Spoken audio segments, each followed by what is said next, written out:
By now, you've probably heard my magic wand story. It's a brand that's been part of my personal journey for more than 20 years. But no matter how many times I sing Magic Wand's praises, I'll never be able to fully capture the story of this incredible brand. Well, now journalist and author Kate Sloan just completed a limited audio series documenting the history and impact that Magic Wand has created over the last 56 years. It's called Making Magic. And the series chronicles Magic Wand's incredible brand story through interviews with nearly 40 experts, performers, business owners, educators, and fans. So I got a sneak preview of this series, and what I loved is that Kate weaves together snippets from all their interviews into this amazing story arc. She covers Magic Wand's journey from appliance store massager to its legendary influence on culture and sexual independence, and it's all just fascinating. The first episodes of Making Magic are available now at makingmagicseries.com or on all popular podcast platforms. Just search for Making Magic or visit makingmagicseries.com today. Thanks for listening to Sex with Emily. On today's show, I'm setting the record straight in the world of sex and pleasure. Topics include the very specific compliments men and women want to receive on dating apps and pretty much in life, why the orgasm gap exists and how to close it, how to approach your teen about their masturbation habits, and ways to get the oral sex you crave. All this and more. Thanks for listening. Look into his eyes. They're the eyes of a man obsessed by sex. Eyes that mock our sacred institutions. Bedroom eyes, they call them in a bygone day. Hey, Emily, you got a boyfriend? Because my man E here, he just got his heart broken. He thinks you're kind of cute. A girl's gotta have her standards. Oh my. Do women know about shrinkage? Isn't it common knowledge? What do you mean, like laundry? It shrinks? Can we not talk about sex so much? Are you kidding me? Oh my God, it feels so good. Being bad feels pretty good. But you know, Emily's not the kind of girl you just play with. You're listening to Sex with Emily. We're talking about sex, relationships, and everything in between. For more information, go to the website, sexwithemily.com. There's a lot going on there. And what you could do this month, because, hey, it's masturbation month. God, I love May. We are having a contest. You can enter it. Tell us, how has masturbation benefited your life and your sex life? What has it done for you lately? Email feedback at sexwithemily.com by June 7th to enter. We're giving you some sexy, sexy prizes. And yes, we love the detail. We want to hear about your masturbation highs and how they've changed your life, but try to keep your submissions on the shorter side. We so appreciate it. And I'm at Sex with Emily across the board. I love to see you on all social because it's a good time there. All right. So there's some stories that have excited me. I get excited. I get sex news every day. I get like Google alerts for like sex news. Can you imagine what my inbox looks like? I get to find everything that's happening in the world. So I'm going to share some of those with you and some things we can learn from them. But first, I want to start with our contest we had. We wanted to know, what are the top things you learned from Sex with Emily as you've been listening to it over the years? And we picked winners. It was our Kegels of Steel contest, and you won some amazing prizes like the Intensity by Pour Moi. So here's what you guys said, and these are our top posts. We did pick our winners, and these were our top choices. And I think you'll learn a lot from these. So this is what people learned from listening to Sex with Emily. This one's called Communication is a Lubrication. Communicate to lubricate. My husband and I have been together for 13 years. We've always had a decent sex life, but after listening to Sex with Emily for 2 years, we feel revolutionized and are interested in talking more and hearing what one another's interested in. It's natural. It's just sex. How we applied it. We are very busy people. Unfortunately, sometimes that means scheduling sex, but we make it fun.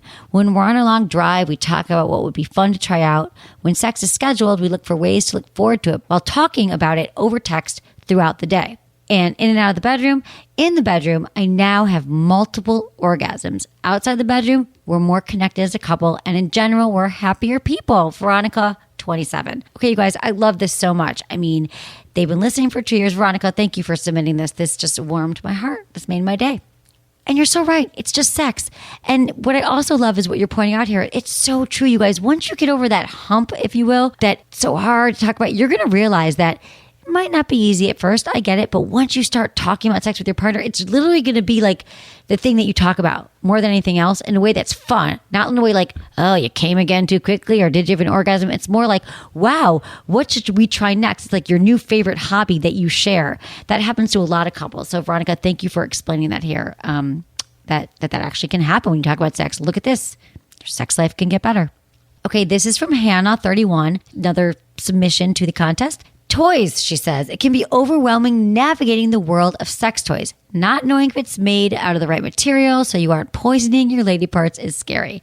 The episodes that are dedicated to toy reviews are so informative, and I trust all of Emily's suggestions. Because of Emily, I have a magic wand, a WeVibe Nova, and the Womanizer. Since I used toys before I had sex, I got to know my body, which made communicating with my partner a lot easier. Hannah, 31.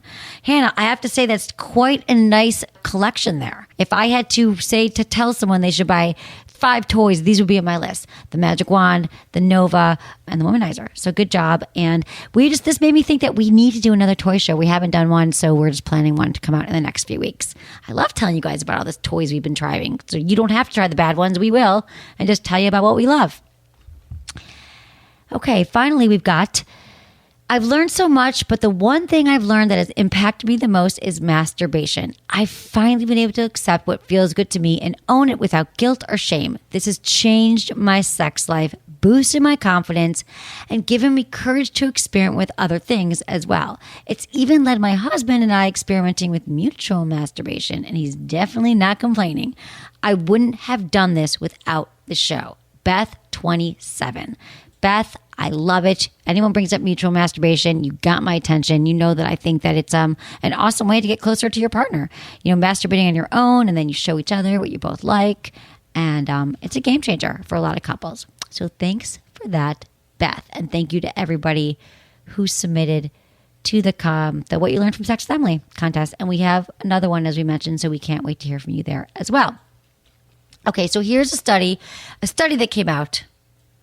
A little study about complimenting on dating apps. You guys know that I'm obsessed with compliments because I think that we can never get enough, whether it's to your partner or someone on the street. Like if you see someone walking and you're like, oh, wow, that's a nice dress or that's a nice thing that person's wearing, like let them know. Like just let them know. It feels really good.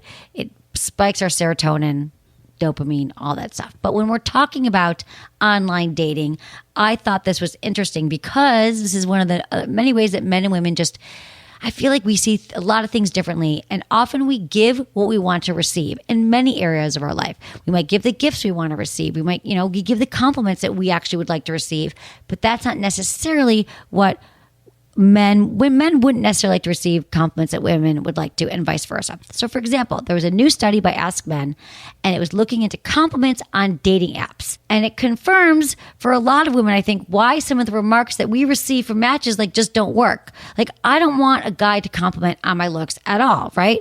Like, I don't want him to say, hey, you look hot. Because in my mind, I'm going, yeah, Avi, you swept on my thing.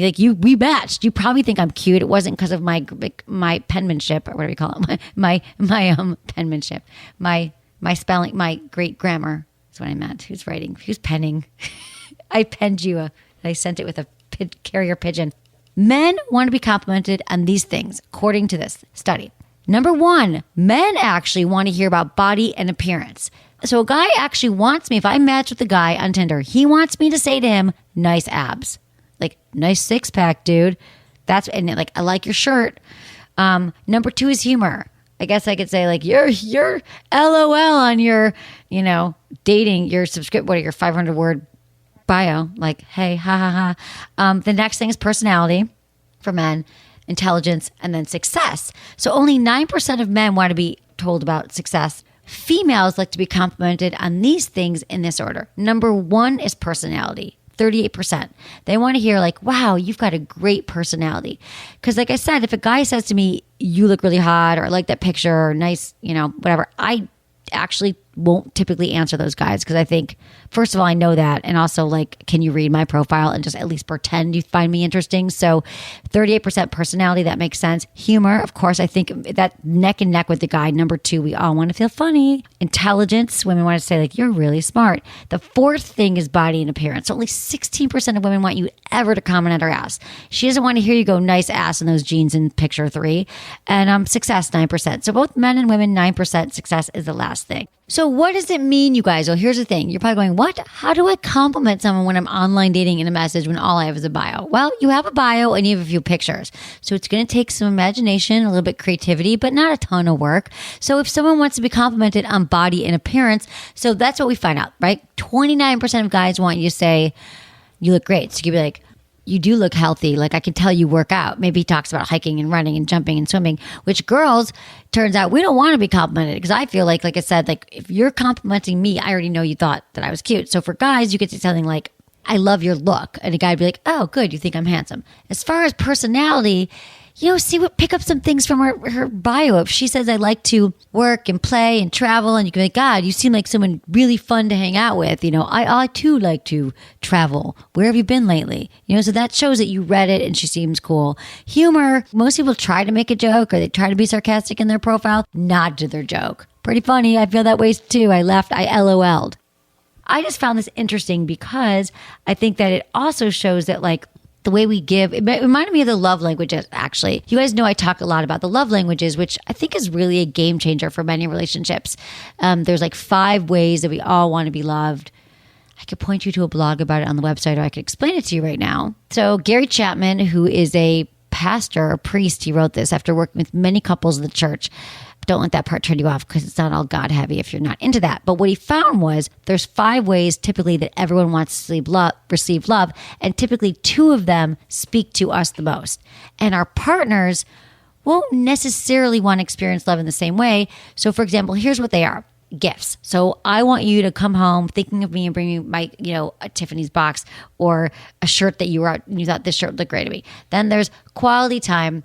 I really want us our Saturday night is our night without cell phones, just the 2 of us. We're spending really quality time together, connecting. Then there's acts of service. You saw that my gas tank was empty and you filled it. You emptied the dishwasher for me. You fixed the light bulb. Acts of service. And then there's words of affirmation. Tell me I'm hot every day. Tell me I'm pretty. Tell me I'm smart and successful. And then there's physical touch. Okay. We want to be touching. We want to be hugging. It's really important to us to touch. So there's probably 2 of those that you feel, for me, it's words of affirmation and physical touch. So I might be dating someone and he wants gifts and quality time. And if he never touches me or tells me I'm hot and he might bring me barrels of gifts, I would never feel love from him. Like literally if he didn't, this has happened to me where a guy did not touch me enough. He was just like, I wanted a hug. I wanted to be touching while watching TV and it didn't happen. So I didn't feel love.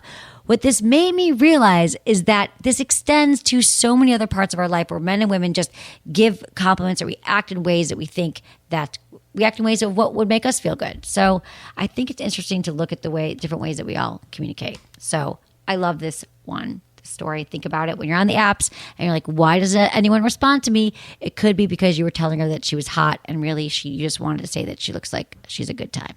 So the next one. These are ways that we perpetuate the orgasm gap that we never realized, according to a psychologist.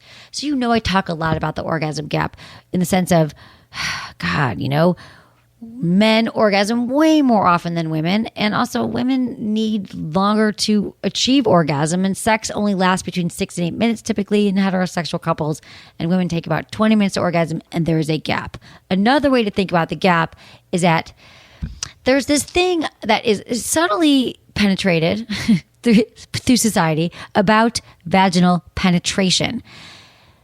We are pressured, women are taught from a young age, and men, that if we don't orgasm through vaginal penetration, a man sticking his penis in my vagina and I don't have an orgasm, there is something that's wrong with me. I am broken because that's just how sex is. So here's a few ways that they show that this is why we believe this is that pop culture depicts women orgasming through penetration. So think about it. Everything we've seen in porn, mainstream movies, there's a few seconds of thrusting and all of a sudden a woman's having an orgasm and they roll over and everything's amazing. And so we believe that something is wrong with us if that doesn't happen. The other thing is The proportion of women who orgasm through penetration is way overestimated. I mean, I've told you this, guys, many times that only 30% of women can orgasm through penetration alone. And there's other studies that say it's only like 15%. Bottom line, women need their clitoris stimulated, you guys. It is a different deal. Because number 3 shows you here that, because the next point is female genitalia, since we can remember in our lifetimes, have been defined by the vagina. So the socialization teaches women that we should orgasm through intercourse begins at that time in our lives when we are small children. And we're like, men have a penis and women have a vagina.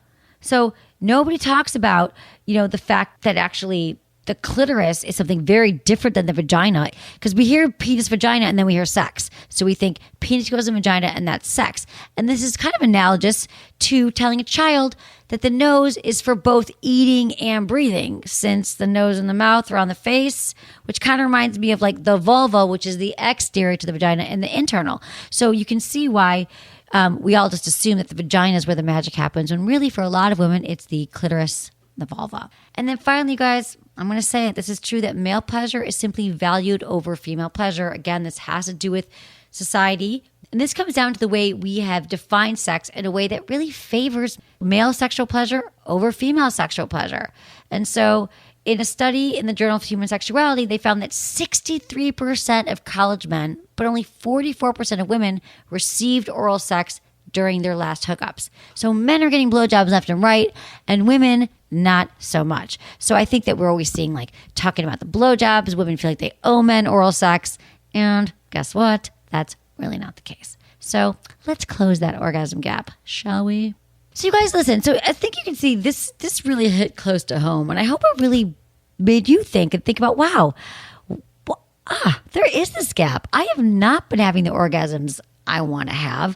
Do you feel like your orgasms have been gapped? Do you feel like you have not received your due amount of orgasms? Because you can see here, you guys, it's really just the way that we've been socialized. It's really deeply ingrained to who we are from a very young age. You guys, this is in no way bashing men. I don't think you know any better. Like, I wouldn't know.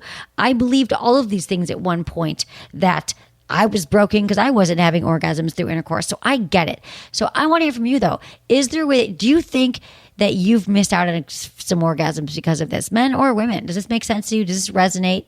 Now we're going to give a shout out to our sponsors. I love them. I love my sponsors, and I love you all. So thank you for supporting them. Check them out.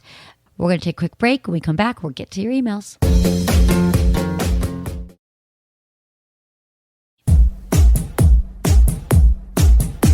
Emails. I love answering your questions. It's why I exist here. It's why I do what I do. If you'd like to have a question answered on the show, you can text Ask Emily, all one word, to 797979. Fill out the short form, or go to my website, sexwithemily.com, click on the Ask Emily tab, and include your name, your age, where you live, and how. Too much Mediterranean food. Your name, your age, where you live, and how you listen to the show. Thanks, guys.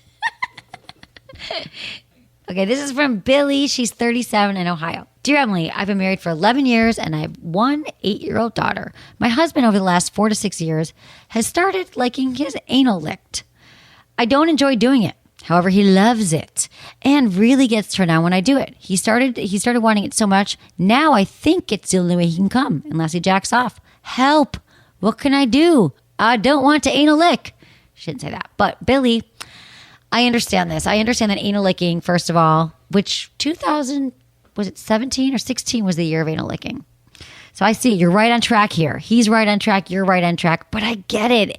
If it's not your thing, I understand that you really might not like it. But what I'm wondering is why you don't like it. So I understand, first of all, cleanliness. If he's coming home from work, you're both home and you're like, I am not licking that anus right now. You could take a shower. Like if it's a clean thing, take a shower together and then, lick the anus. Also, here's a few ways to get around it. First of all, take a shower. If it's cleanliness is the issue, you can take a shower together. You can make sure that he's clean. And then again, I don't think you should feel pressure to do it every time. But if that is the reason you don't like it, there's nothing wrong with taking a shower together, licking it right after. before he goes to the bathroom, before anything else happens. Also, there's Lorals, which is new latex underwear he can wear that allow you to penetrate with your tongue. And so it's kind of like a dental dam, like a condom, kind of like that kind of consistency that you put over his anus. And you could lick it through there. Just saying, if that's your thing about cleanliness, that could work. And I want to know is, my question for you, Billy, is how do you know it's the only way? You said you think it's the only way he can come, and that's all he wants. And I'm just checking it here because a lot of times we create stories over things that aren't true, and then these untruths we create to a much bigger problem in the relationship. So he might just be wanting some variety, and it might not be all about anal, but you've assumed it's the only way he can come, it's all he wants, and you're failing him. So I would just say you need to talk to him about it too, and just say, what else could we do here just beside, maybe he wants a butt plug. You can get him a vibrating butt plug, and that could be his anal stimulation for the day. You shouldn't feel that your tongue is always just there to service his anus. So also, we found something that he might like. It's called the Sliquid Squeal Oral Sex Stimulator, and it's essentially a toy that's in a circle, and there's just a bunch of tongues that flip around in a circle, like a chainsaw kind of thing. That's what it looks like. Like, right? The chainsaw thing circling around, but it's like tongues flipping. And I actually want one because there goes, I could just oral sex for like an hour with that, like just tongue. But he could do that. And I laughed because the squeal, when it first came out, you guys, and I don't have it anymore, but when it first came out, it was like literally had one of those cords, like a power drill. It was a huge machine. It was like the Sibian of sex toys. And I got like the first version of it, but now it's like handheld and very different. But it was like tongues. And so anyway, it's more varied now, so check out the squeal. Okay. Rachel, 25, New York. Rachel. Hi, Emily. I listen to your show all the time, and I recommend it to all of my friends. I'm hoping you can help me out with a couple questions I have regarding a guy I recently started dating. He's 26 years old, in great shape, and very health conscious. For background, first of all, we've had six or seven times now, and he's never gone down on me. I understand that for some people, that might not be something that they feel comfortable doing with someone they don't know that well. But it was odd for me because I've never been with someone who doesn't do it. Our relationship, in quotes, is very casual and fun. I feel weird bringing it up, but it's something I really enjoy. I'm wondering if it's a problem with me. I wax. I'm a clean person. But the fact that he hasn't done it is making me very self-conscious. Thanks for your help, Rachel. Okay, so here's the thing, Rachel. This is definitely not a problem with you, and this comes up a lot. Not all guys are into it, and it's probably because they don't think they're good at it, so they just don't do it. Like, they're not just going to do it because maybe one time they did it with some chick and she was like, you're terrible at that. And just some guys have just this fear around it. They're like, I'm not going to please her, I don't know what to do. And then there's also the guys who just really aren't into it. For whatever reason, they think the vulva, the vagina is a dirty place, they don't want to go there. Let's assume that he just isn't confident on his oral skills. You could just say, babe, I think it would be so hot if you go down to me. I keep fantasizing about it, and I would love if you went down to me. You could also ask, you could just 69. I mean, literally just take matters into your own hands and turn things around, turn the tables. And then you could just start giving a blowjob. When he starts going down, you move your head away like he's already going, which I think, because, okay, here's my thing with 69. I'm a 69 fan to an extent. I either want to be the giver or the receiver during oral. It's hard for me to multitask, but for some people, they love it because then people, especially pleasers, they're like, I just can please and receive, and they're all fine with it. I'm ADD. I get distracted. I'm like, penis or am I receiving? What do I do? But if you want to implement 69, that could be cool.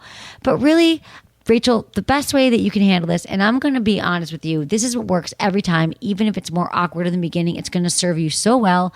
And that is just to be so upfront and be honest and say, God, I love the thought of you licking my pussy, or I love the thought of you going down to me. I love oral. Please do it. Please go down to me. It'd be so hot. And then I just can't wait to have your cock inside me. But lead with that. And you could also tease them, and you could just say, you know what, actually, no. I mean, because this is what I've done in the past. I'm like, I'm actually not even ready. I'm closed for business until you get down to business with your oral. I've literally been like, nah. Because I think that for a lot of guys, they just think it's kind of like they're scratching your back or giving you a foot rub. And what they don't realize is the better they become at oral, the more enthusiastic they become about oral, it all comes around in a circle, the better sex they're going to have because you're going to be turned on. You're going to be way much you're going to be way readier, prepared for sex and turned on for sex rather than he just sticks it in and starts pounding away. So I think that you could be part of educating your partner and men out there everywhere realizing that like it's actually a requirement, not just a suggestion for a lot of women. So try some of those out, Rachel. You got nothing to lose here. Better you find out sooner than later if this guy's into oral or he's not. Because in my taste, if a guy's not into oral, you know, you can lead a horse to water. You can't make him lick. This is from Anthony, 51, Ohio. Hey, Emily, my question is due to having prostate cancer. I had the surgery to have my prostate removed. Also, I had radiation. My doctor didn't tell me the full story behind having your prostate removed, which is no more ejaculation and incontinence. My question is due to these issues. I do not feel comfortable making love to my wife, and we go long periods without having sex. I have a very loving and supportive wife, but it's not fair to her. Also, she's younger than me, which in my view makes things worse. How do I get past this? Well, first of all, Anthony, let me just tell you this. My heart goes out to you because I read this. I'm like, oh, God, you know, I've heard this too. I've heard this before. And I think, how could it be that they're not telling you this? You know, because I understand sometimes when you're going, you know, especially when you hear from your doctors you have cancer, like they always show those studies, like you hear 20% of what the doctor's saying, which is why you want to bring someone with you. But then, Anthony, much to my amazement, the same day we got your email, there was a study that came out and it said doctors don't always explain sexual side effects of prostate treatments. So you are so not alone. Basically, they just say that they don't tell men that they can't ejaculate anymore. They don't tell men that when they, you know, they're going to have incontinence and they might urine when they don't want to in their pants, or it might be leaky or have urinary incontinence. And they just don't tell them. And I really don't understand how you missed this. Like I thought maybe they told you and you weren't listening, or, you know, you were going. I thought maybe, like I said, they told you, but you just weren't, it wasn't easy to hear with everything else going on. But what they say is that they just don't explain it. I think doctors are going about their business. It doesn't mean your doctor didn't treat your prostate surgery well, but they're just like, they're not saying like, hey, we're going to get rid of the cancer. We're going to do this. Oh, BTW, you won't be able to ejaculate. So the news here, though, is, Anthony, I'm telling you from a lot of men I know who have had their prostate removed, it's really just a matter of retraining the way that you experience sex. You have an orgasm. You just don't have anything shooting out of you anymore, aka ejaculate. So I think it's just going to take some adjustment and some getting used to. It sounds like, I'm not sure how long ago you had it. I think probably fairly recently if you're writing me right now. And I also think for the incontinence, there's some stuff that you could do as well. I think there's some treatments for incontinence right now. And you could talk to your doctor about it. And I'm going to be talking about some things on the show in the next few months that I can share with you. But I think that what might be great for you is to build back up to having sex with your partner. Because first of all, I get that you don't want to have sex right now, especially if you just had the surgery. Take the pressure off. You could still just say, you know what, let's take intercourse off the table, but still be really intimate. So you guys could, you know, you could please her. You could do mutual masturbation. You could be cuddling on the couch and just holding hands, giving each other massages. But you really have to make sure the intimacy is going. And again, like I think that you will, you said, well, how can I get past it? You will get past it. I'm sure you have a loving wife and she's younger than you, but you know what? That happens. I think that she's not seeing you as inadequate or less sexy or less manly in any way. So really, this is all in your head, in a very understanding way in your head. So I think that it's just going to take a little bit of adjustments, going easy on yourself, not beating yourself. I'm just learning how to adjust to this new kind of orgasm. Okay? You got this, Anthony. This is from Kyle, 38, Milwaukee. Hi, Emily. My wife and I have a good sex life. We both talk about how we believe that sexuality is fluid. Because of this, I've been curious about being with another man for some time now.